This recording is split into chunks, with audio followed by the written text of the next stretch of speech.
শেখ হাসিনা পালিয়ে যাওয়ার পর থেকেই রাজনীতিতে মাঠে নেই আওয়ামী লীগ। এখন দীর্ঘদিনের রাজপথের সঙ্গী জামায়াতে ইসলামী বিএনপির একমাত্র প্রতিপক্ষ, যদিও সেটি মানতে নারাজ দলটি। গত কয়েকদিনের দল দুইটির বিভিন্ন নেতাদের বক্তব্যে উঠে আসছে দুই দলের সম্পর্কে ফাটলের চিত্র।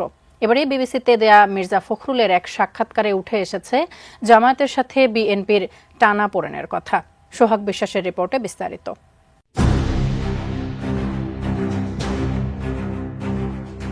রাজনীতিতে শেষ বলে কিছুই নেই, একথাই যেন বারবার প্রমাণিত হচ্ছে যে বিএনপির সাথে একসময় জামায়াতের জোট ছিল, আজ তারা ভিন্ন মেরুতে। শেখ হাসিনার পতনের পর রাজনীতির মাঠে এখন একে অন্যের প্রতিদ্বন্দ্বী। ডিজাইন, এলিগেন্স, বিউটি, সেরা পণ্য সবার জন্য জেভিকো।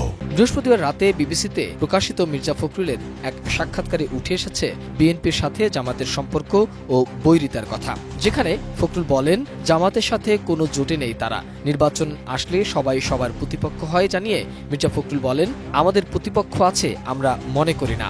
আমরা তো মনে করি না যে রাজনৈতিক দলগুলো তো আপনার বেশিরভাগ ক্ষেত্রে যখন ইলেকশন আসবে তখন তো সবাই সকলের প্রতিপক্ষ তো হবেই, এবং রাজনৈতিক ক্ষেত্রেও প্রতিপক্ষ হতে পারে। আমরা মনে করি না এখন আমাদের কোনো রাজনৈতিক দল আমাদের প্রতিপক্ষ আছে, আমরা মনে করি না। বিএনপি নেতাদের বিরুদ্ধে চাঁদাবাজির অভিযোগ নিয়ে এক প্রশ্নের জবাবে ফখরুল বলেন, তারা আমাদের দলের মধ্যে নেই। আমরা যাদের বিরুদ্ধে অভিযোগ পেয়েছি প্রায় ১৫০০-এর বেশি, এসব মানুষদেরকে আমরা দল থেকে বহিষ্কার করে দিয়েছি।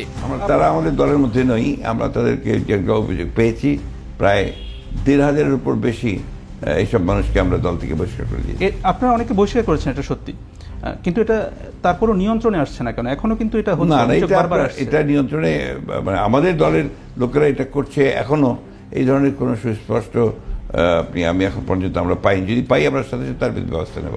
দীর্ঘ এক সাক্ষাৎকারে শেখ হাসিনার ভারতে পালিয়ে যাওয়া সহ ছাত্রদের নতুন রাজনৈতিক দল গঠন নিয়েও কথা বলেন মির্জা ফখরুল।